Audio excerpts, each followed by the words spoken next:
Olá, bem-vindos. Foi primeira página do jornal New York Times no domingo retrasado. A destruição da floresta amazônica no Brasil aumentou e rapidamente. A capa da revista Economist dessa semana diz: o Brasil tem o poder de salvar a maior floresta da Terra ou destruí-la. É o assunto que põe todos os holofotes do mundo sobre o Brasil e não necessariamente sob luz favorável.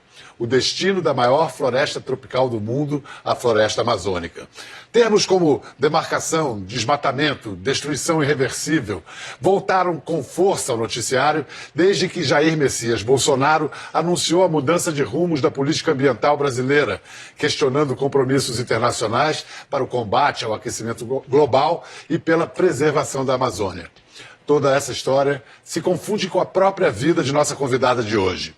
Nascida num seringal do Acre, a menina que pensava em ser freira tornou-se uma das ambientalistas mais conhecidas e respeitadas do mundo. E não só isso. Foi vereadora, deputada estadual e federal, senadora, depois ministra e por 3 vezes candidata a presidente da República. Em 2 delas, em 2010 e 2014, chegou muito perto do segundo turno. No ano passado, sofreu uma derrota surpreendente e amarga. É uma honra receber Marina Silva.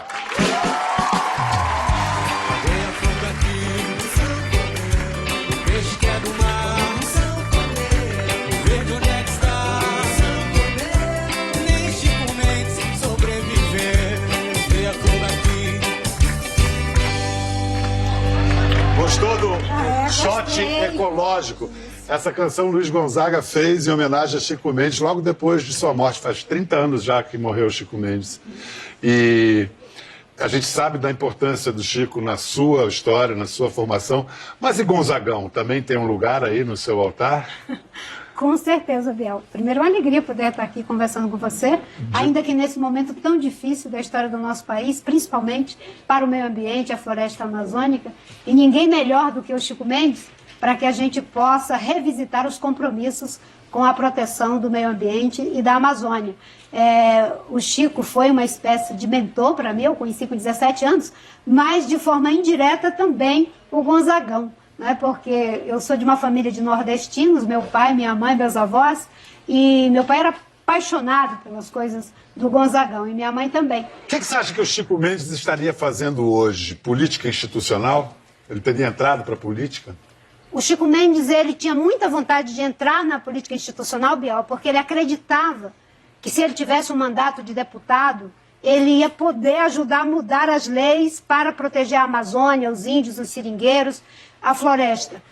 Mas eu tenho certeza que se ele estivesse vivo hoje, ele estaria convocando todos os brasileiros e brasileiras para um grande empate.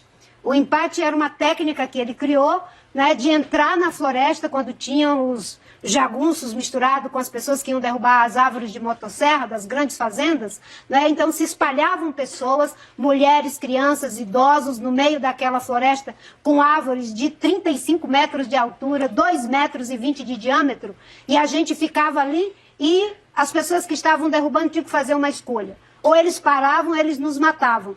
Então, eu acho que o Chico Mendes estaria convocando os brasileiros e brasileiras para fazer um empate institucional contra esse crime de lesa-pátria que se está fazendo no Brasil. Marina, eu quero falar mais sobre essa questão, mas antes quero fazer uma pequena rememoração. O ano passado foi um ano muito exaustivo. Eu pergunto a você, o que você anda fazendo esse ano? Porque uma das coisas de que você foi acusada no ano passado foi que você teria sumido os 4 anos anteriores. Você está sumida, o que você está fazendo? Eu estou aqui. Não está sumida! Você está...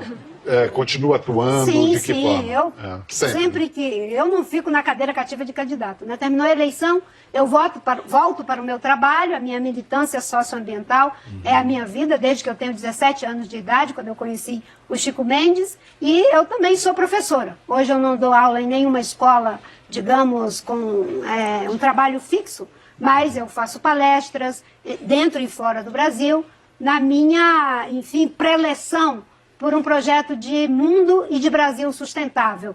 E agora também eu estou cumprindo as minhas atribuições, graças a Deus, de avó. Ai, que delícia! Você é avó pela primeira vez, Pela primeira vez, O Matheus vai fazer 4 meses no dia 8 agora de agosto, se Deus quiser. Tá deixando alguém dormir? Ele já começou a deixar. Um pouquinho já começou a deixar. Eu queria lembrar, para alguns foi a melhor coisa da campanha do ano passado. Melhor que todos os candidatos foi o Marcelo Adnet. Eu queria dizer que, democraticamente, Dilma e Temer são farinha do mesmo saco, angu do mesmo caroço, açaí do mesmo xarope. Ambos são a ayahuasca do mesmo cipó. Pra imitar a Marina, tem essa voz fina, que tem umas pequenas desafinadas no meio. Tem também a palavra país, e ela fala a palavra ambos, com crase e tio. Ambos. E ela mistura os S's. Às vezes, o S não chia, como os de São Paulo. Às vezes, chia como os do Rio de Janeiro. Quando eu me sinto acuada, eu falo ainda mais agudo. Para, Renata! Não, Bonner! Eu fico brava assim. Não tem como não gostar, até você se diverte, né? Onde foi que ele acertou? O que você acha que ele observou melhor, assim? Eu acho que a pergunta não é nem onde ele acertou, é onde é que ele acerta. Que é trazer a política para o terreno do humor. E eu fiquei, assim, tão gratificada com tudo que ele fez, com todos os candidatos, inclusive comigo, que eu liguei para ele, certo? Liguei para ele e achando super bem-humorado. E até acho que compartilhamos na minha página essa forma engraçada. E se você for continuar, eu vou dizer, para, Bial! Vem cá. Foi um choque para muita gente. Você em 2010 foi muito bem. Em 2014 teve um momento que parecia que você ia vencer. Aí você teve 1% dos votos no ano passado. O que você entendeu desse recado das urnas? Como é que você lidou com esse resultado tão amargo? Tem várias aprendizagens, Bial. Uma delas é que a gente viveu em 2018 uma eleição muito polarizada. Eu que sempre combati a polarização PT, PSDB, o azul contra o vermelho, 2018 isso foi ao extremo. E, claro, fazendo o discurso de que é preciso sair dessa polarização tóxica, fazer com que o Brasil se encontre consigo mesmo, de que os fins não justificam os meios, que a forma como a gente ganha determina a forma como a gente governa, e não indo pela armadilha de fazer o discurso de conveniência, o meu discurso não tinha aderência, ou seja, não grudava na expectativa de um eleitor que estava muito decepcionado com a corrupção, né, e com um viés antipetista muito forte, e de que queria, né, uma espécie de revanche contra aqueles que tiveram a oportunidade de fazer, e até fizeram um pouco, PT, PSDB, e eu vou pegar aqui por uma questão de justiça, PSDB na agenda econômica, com o Plano Real, PT com a questão social, mas que infelizmente decepcionaram e decepcionaram muito. Então veio todo esse revanche da sociedade brasileira. O que eu não concordo é fazer o discurso de conveniência, da ética de resultado, de conveniência. Então, se o público é cristão, você faz um discurso contra o aborto. Se o público é ateu, você faz um discurso dizendo que não é cristão. Infelizmente, existem muitas caixas de Pandora que só são abertas depois. Algumas não. Algumas já se revelam durante a eleição, como foi o caso do presidente. O presidente ganhou dizendo que ele não ia demarcar 1 centímetro de terra indígena, dizendo que ele ia acabar com as multas, dizendo uma série de coisas absurdas e que agora... De estelionato ele não pode ser acusado, né? Ele digamos, faz um estelionato ambiental. Vi dizer que não existe aquecimento global, que poderia sair do Acordo de Paris, tentar acabar com o Ministério do Meio Ambiente, tirar a Secretaria de Recursos Hídricos, a Agência Nacional de Águas, botar no Ministério da Integração, tirar o Serviço Florestal, botar no Ministério da Agricultura, tira a FUNAI e tentou botar no Ministério da Agricultura. Como é que você reage à exoneração do Ricardo Galvão do INPE?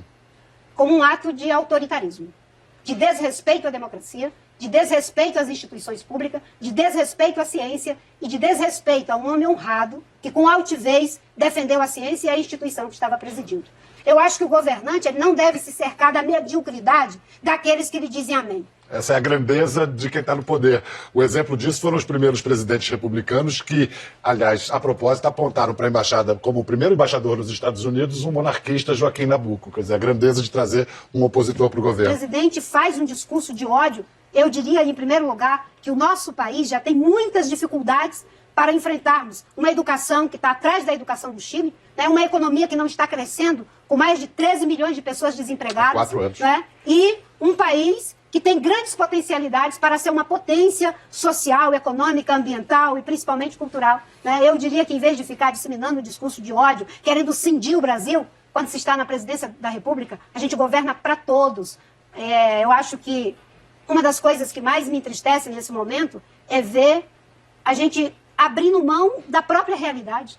A ciência é desrespeitada, as instituições são desrespeitadas, as pessoas, na maioria das vezes, são desrespeitadas, como foi agora o presidente do INPE. Você é evangélica, Sim. Ele teve voto evangélico.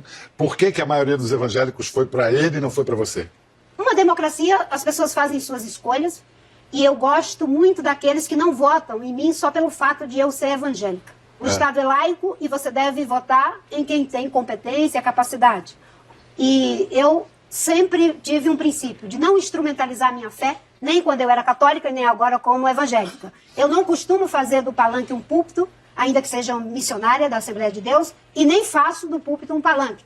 E também não vou pelo discurso fácil. Né? Foi espalhada uma mentira de que eu sou favorável ao aborto, porque eu disse que se fosse para ir além do que já está consagrado pelo Supremo, que não deveria ser por uma lei do Congresso, deveria ser um debate na sociedade e que deveria ser uma decisão da sociedade por se tratar de um assunto complexo do ponto de vista político, do ponto de vista ético, do ponto de vista moral e até mesmo afetivo e emocional. Então deveria ser um plebiscito. E isso foi espalhado como mentira de que eu estava defendendo o aborto. A questão do casamento gay também, a mesma coisa, mas numa democracia e num Estado laico você tem que respeitar a individualidade das pessoas. Ninguém vai impor a sua fé a ninguém. Aliás, ninguém tem o direito de querer revogar o sacrifício de Jesus por uma lei no Congresso. Você crê se você for convertido à crença que você é convertido. E não porque alguém faz uma lei dizendo que você não deve pecar, que você não deve isso, não deve aquilo. Vamos voltar ao nosso tema do meio ambiente. Marina Silva foi ministra do meio ambiente por 5 anos e 4 meses no governo Lula.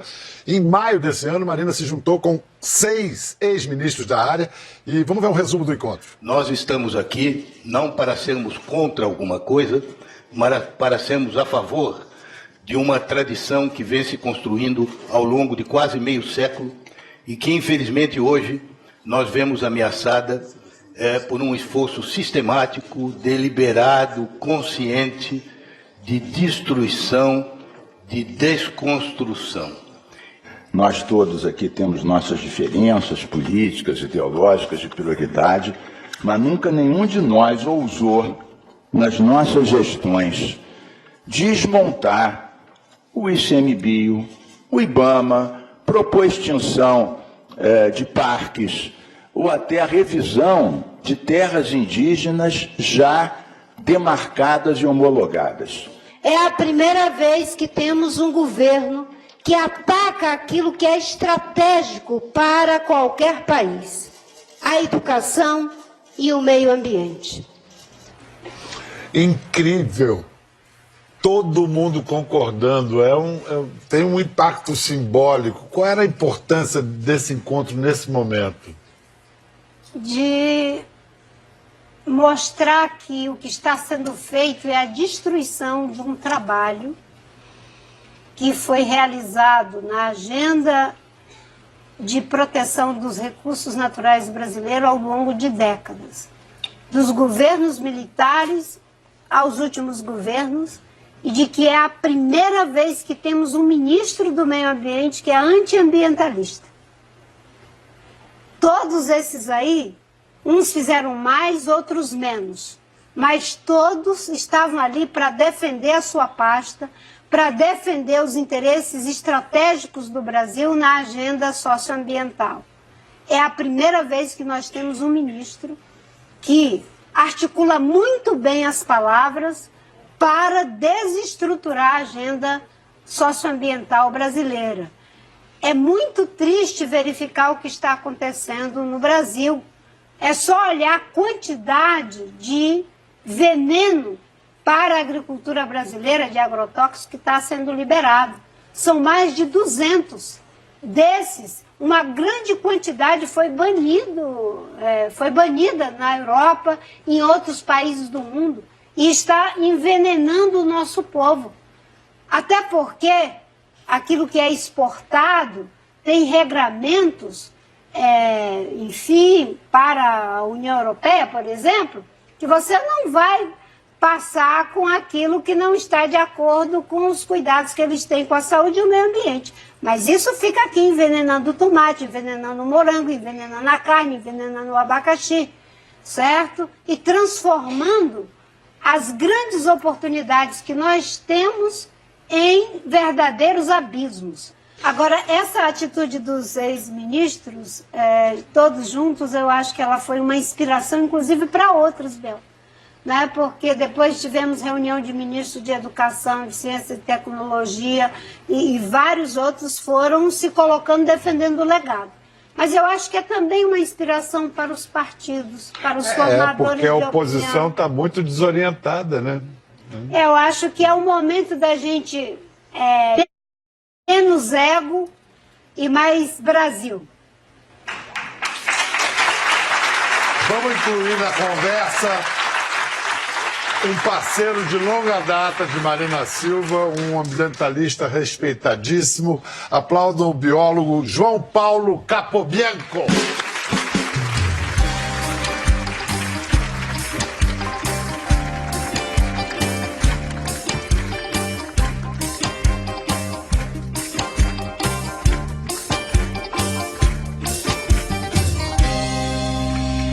João Paulo Capobianco foi secretário do Ministério do Meio Ambiente na gestão de Marina Silva, era coordenador da política que levou a uma queda significativa, histórica, no ritmo de desmatamento. A Marina já falou disso, mas resumidamente, que política foi essa que teve esses resultados? Olha, Bial, foi uma decisão de articular o governo de forma integrada, foram 13 ministérios, e de fazer um enfrentamento, ou seja, de colocar um ponto final na barbaridade que se cometia, no desrespeito à lei, e usar todos os instrumentos de governo para que a lei fosse cumprida. Então, na realidade, não foi nada de muito espetacular, a não ser uma decisão política de fazer valer uma lei que já estava aprovada desde a década de 30, e que havia sido reformada na década de 60. Mas dessa política surgiu o Fundo Amazônia, do qual se fala tanto hoje. Exatamente. O Fundo Amazônia fez parte dessa estratégia, porque quando nós fizemos o enfrentamento e se obteve a redução do desmatamento, o Brasil se qualificou no debate internacional para dizer o seguinte: olha, nós estamos avançando, estamos cumprindo um compromisso de conservar a Amazônia e nós queremos apoio. O Brasil é um país que precisa de apoio. E, de forma inédita, pela primeira vez na história, o Brasil recebeu a fundo perdido, ou seja, sem ter que pagar de volta, sem nenhum custo, mais de $1 bilhão. Foi a maior doação da história do Brasil para fazer a implantação de políticas... De organismos internacionais. Isso, principalmente da Noruega e da Alemanha. Mas a grande novidade disso, Bial, foi que foi o reconhecimento por parte dos países, né, basicamente todos os países signatários da Convenção de Clima, de que o Brasil estava fazendo a maior contribuição do planeta para o enfrentamento das mudanças climáticas, com a redução do desmatamento. Foi a maior contribuição. É curioso que a questão do fundo hoje traz um fantasma, velho fantasma, na discussão sobre o meio ambiente no Brasil, que é os interesses estrangeiros, o temor de que os estrangeiros estejam conspirando, querendo explorar nossa floresta. Os militares têm tradicionalmente esses temores. E a gente sabe que ninguém é santinho no mundo, mas qual a razão de ser desse tipo de temor? Olha, uma coisa que é muito importante.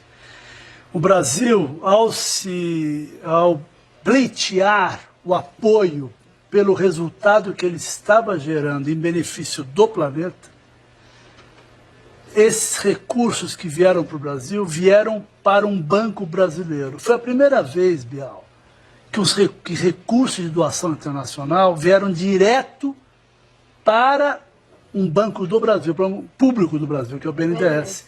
Antes via Banco Mundial, pelo Global Environmental Facility. Aí Você poderia até dizer, poxa, o dinheiro, ao invés de vir para o Brasil, vem para o Brasil, mas através de mecanismos internacionais. Nesse caso, não. 100% do recurso veio para um banco público brasileiro e a coordenação dos recursos, a comissão coordenadora é de 100% de brasileiros. Então, dizer que isso significaria uma internacionalização realmente não faz o menor sentido. O ministro do Meio Ambiente, Ricardo Salles, ele se declara francamente, abertamente contrário à atuação das ONGs em geral. Vamos ouvir uma fala recente dele. Nós recebemos algo vindo de administrações anteriores, talvez tenha sido correto, legítimo, adequado, à luz daquilo que se põe, o que se colocou em tempos passados, mas esse governo, de maneira legítima, autônoma, respeitando a esmagadora maioria da sua sociedade, da sua população, que escolheu o presidente Bolsonaro, deu o mandato ao presidente e à sua equipe de ministros para mudar o rumo de certas coisas. Dentre elas, essa correlação existente entre o Estado brasileiro e ONGs e projetos e políticas públicas que não necessariamente militam em favor do interesse nacional. Podem militar em favor de pequenas minorias, de grupos de interesse dentro e fora do país, ou de determinadas visões de mundo que perderam a eleição. É impressionante a dificuldade de certas visões ou colocações de resistir contra uma escolha feita pela sociedade. A sociedade outorgou ao presidente Bolsonaro a escolha de o direito de fazer as escolhas de política pública. E as escolhas de política pública são, portanto, determinadas pelo governo brasileiro. É ele que representa a sociedade, não são as ONGs. Esse mandato, então, delegado pelo povo, na eleição, seguindo o raciocínio do Ricardo, autorizaria esse tipo de postura declaradamente contra as organizações não governamentais? Por exemplo, a Fundação SOS Mata Atlântica, o Instituto Socioambiental? Olha, é surpreendente, né? Eles que admiram tanto os Estados Unidos. Você vê, o presidente da República disse que cada vez está mais apaixonado pelo Trump. Todos eles dizem que os Estados Unidos é um modelo. Pois nos Estados Unidos, a participação das ONGs na gestão ambiental é infinitamente maior que no Brasil. Esse é um argumento que não faz nenhum sentido. As soluções que os países encontram nas diferentes frentes da atuação envolvem o conjunto da sociedade. As organizações não governamentais nada mais são do que organizações da sociedade. Pessoas que se juntaram para contribuir. Então não se trata, não são partidos políticos, não são filiadas. Aliás, a legislação brasileira exige que para você registrar uma ONG, você tenha que garantir que ela seja uma organização sem ligação partidária, sem fins políticos partidários. Então é um argumento absolutamente sem nenhum sentido. Senadora, você conhece o ministro Salles pessoalmente? Gostaria de conhecê-lo? Eu não conheço pessoalmente, apenas que foi secretário de Meio Ambiente aqui do Estado de São Paulo, e uma série de questões que vieram à tona quando ele foi nomeado ministro, mas pelo que ele tem feito, pelo que ele tem dito, uma coisa eu sei e passei a conhecer dele. Ele não é um ambientalista, não é um defensor do meio ambiente e nem da política ambiental brasileira. Eu nunca vi um ministro de Educação começar uma guerra contra os professores.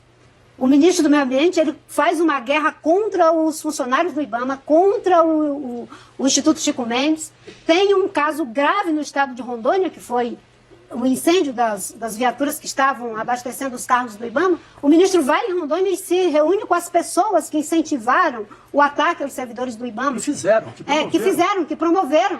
E ainda diz que está lá para se solidarizar com ele. E vende uma ideia de que meio ambiente é contra o desenvolvimento.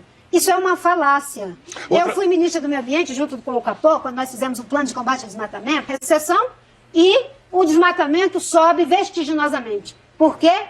Desmatamento ilegal dentro de unidade de conservação de terra indígena, como os dados do DT, que é um sistema de alerta, que é outro assunto que é feito sofismas, mentiras em cima, não é? É um sistema de alerta que alertou não sei quantas vezes que estava tendo grande desmatamento dentro de área pública e me parece que nada foi feito e nós estamos aí com uma tendência de alta do desmatamento que já indica a possibilidade de um aumento de em torno de 50%. Até a Economist cita o ponto de não retorno, né, de chegar ao ponto do desmatamento que tornaria a destruição irreversível.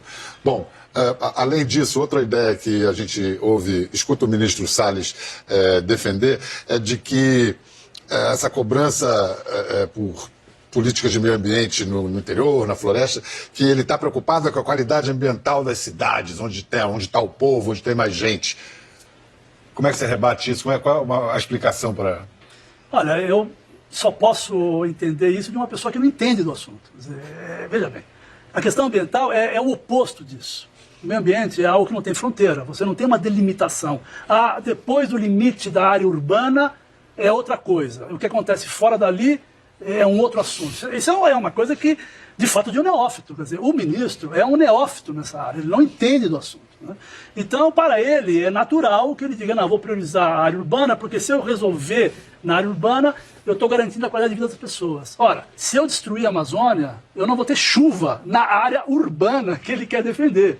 Eu não preciso nem de saneamento, porque eu não vou ter água. Né? Então, é um problema de falta de conhecimento, é um problema de uma prepotência muito grande. Quer dizer, você tem uma história das instituições públicas brasileiras na área ambiental, você tem uma história das políticas públicas na área ambiental de décadas, que trataram das diferentes frentes necessárias para que se garanta a qualidade de vida das pessoas. E ele entra e diz, olha, tudo isso que foi feito não interessa, isso está tudo errado, tá certo? Esses parceiros não agregam nada e nós vamos fazer tudo diferente. Como se uma eleição desse carta branca a alguém fazer o que quer. Na verdade, não é isso. Aliás, como ele não apresentou um programa, Miguel, desculpa. Não, por favor. Como ele não apresentou um programa, ele chega ao governo e é o governo que entrou para ser contra. Ele não diz o que ele é a favor. É contra o meio ambiente, é contra até que as crianças usem cadeirinha, é contra um monte de coisas, certo? E não diz do que ele é a favor. Contra a educação. É a favor de liberação do porte de armas. Como se cada pessoa com uma arma fosse conseguir resolver o problema da violência. Algumas autoridades do governo, quando confrontadas com a falta de um projeto de governo, um projeto identificável de governo, citam a agenda dos costumes. Sempre a agenda dos costumes. A agenda de costumes não é projeto de governo, né? Na verdade, eu acho que isso é uma questão muito triste. A gente vê um presidente da República assumindo que ele tem compromisso com os que podem, com os que sabem, com os que têm.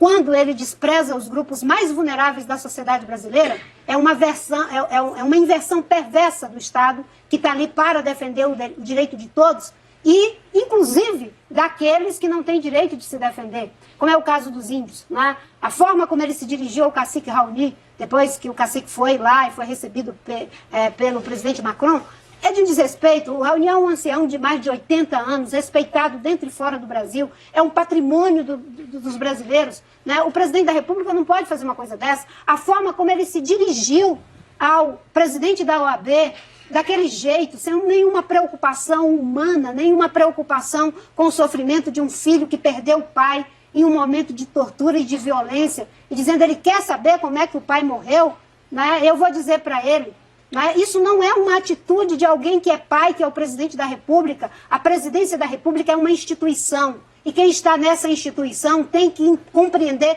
os códigos. A minha preocupação com o presidente Bolsonaro é que ele sequer tem consciência das suas incompetências. E por isso é uma emanação de coisas que não se pode ver. O Brasil precisa dizer qual é o seu limite. Porque o presidente está dizendo que ele não tem limites. Não tem limites quando trata de direitos humanos, não tem limites quando trata de meio ambiente, não tem limites quando trata em relação aos índios. E nós precisamos dizer qual é o limite. O limite é a democracia, o limite é a Constituição, o limite é o Estado Democrático de Direito com o funcionamento pleno dos poderes. Esse é o nosso limite.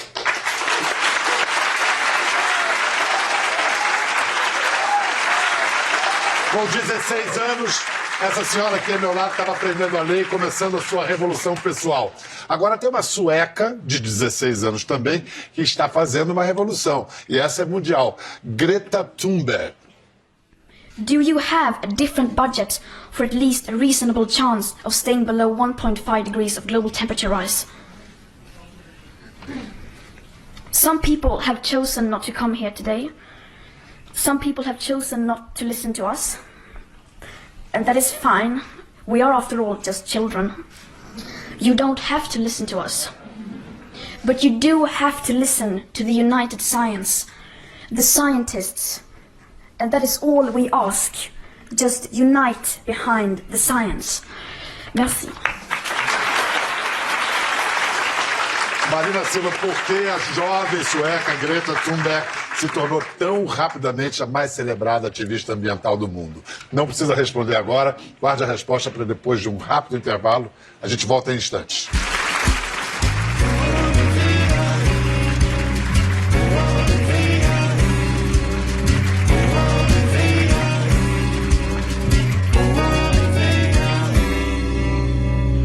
Bem-vindos de volta à nossa conversa com Marina Silva. Pode aplaudir.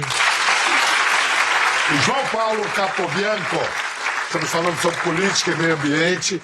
Antes dos comerciais, a gente acompanhou a fala da ativista sueca Greta Thunberg, que anda dando puxões de orelha nos políticos que continuam na atitude negacionista diante do aquecimento global. Aliás, agora ela está indo da Europa para os Estados Unidos para uma conferência, está indo de navio, porque ela é contra o desperdício, a agressão dos voos... Combustíveis fósseis. Dos combustíveis fósseis. Qual é a importância de Greta hoje? A Greta é, digamos assim, o futuro falando para nós no presente. Sabe? Eu fico emocionada porque em todas as sociedades, Bial, a gente se coloca à frente das nossas crianças. Se tem uma guerra, a gente tenta proteger as crianças. Se tem um acidente de carro, a mãe, o pai se joga na frente do filho para proteger. Nós estamos diante de uma emergência ambiental global e empresas, não todas, governantes, não todos, mas a grande maioria não estão fazendo a sua parte.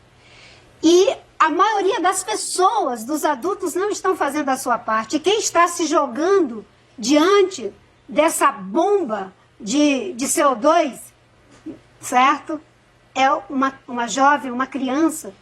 Quando uma sociedade tem as crianças defendendo a vida, porque os adultos não estão fazendo isso, é um sinal de que estamos à beira do colapso. Capobianco, você, na pré-entrevista para esse programa, você contou que há uma semana estava deprimido a ponto de não estar com vontade de participar de nenhuma entrevista, de nenhum debate. O que te deu ânimo para vir aqui hoje? Bom, primeiro, o seu programa que é fantástico.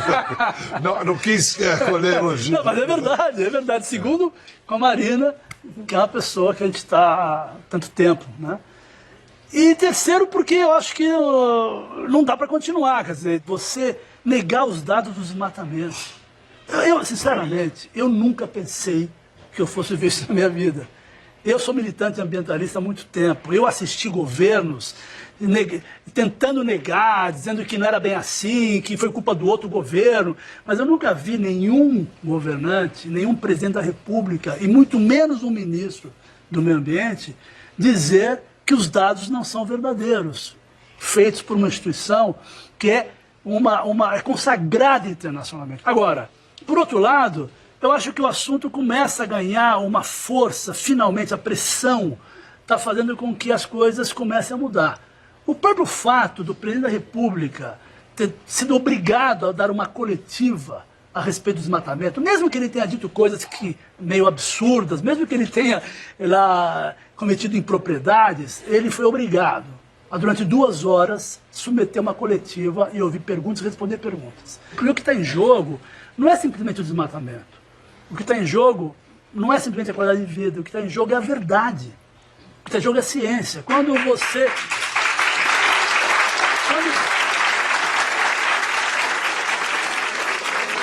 Portanto, não há como fugir da realidade.